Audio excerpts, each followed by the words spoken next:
Oh, this one is crazy. Oh, yeah. Real crazy. Crazier than my voice.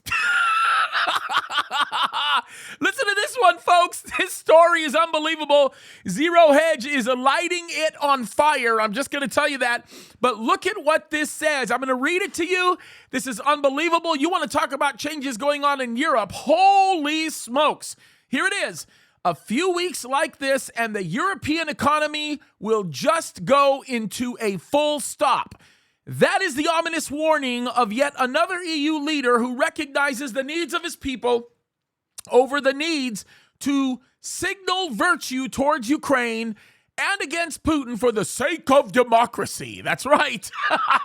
Folks, people are getting desperate, and they're getting desperate because things are getting real. And when I mean real, I mean very, very real. Let me finish reading this. It says, Belgian Prime Minister Alexandre De Croo warned that Europe needs to act immediately to address the energy crisis or risk the kind of fundamental economic shutdown that the bloc would struggle to recover from.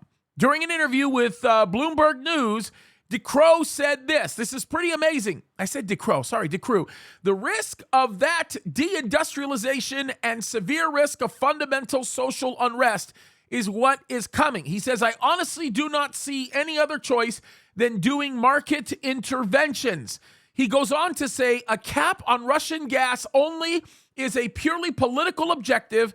And he goes on to say that Belgium will not agree to this, and also said that he did not see any added value in what's going on. And that's exactly what's happening, folks. NATO is splintering.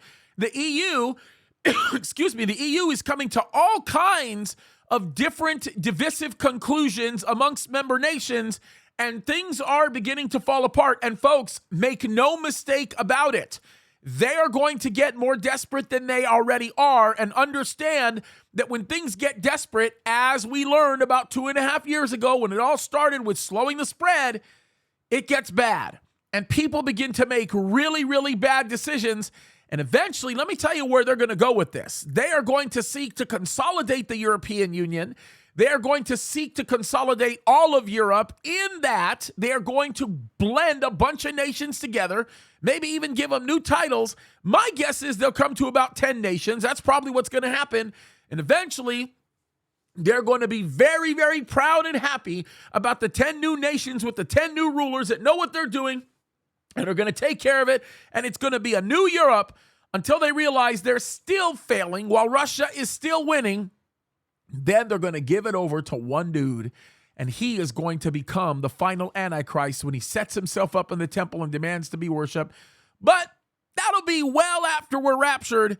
And folks, I just have to simply say, I want you to identify what's really going on and take it seriously. Yes, it sounds absolutely crazy. It really does. But it's not. It's exactly what we should be expecting when we take a moment to observe what is happening right now all over the world and what the Bible says is going to be going on.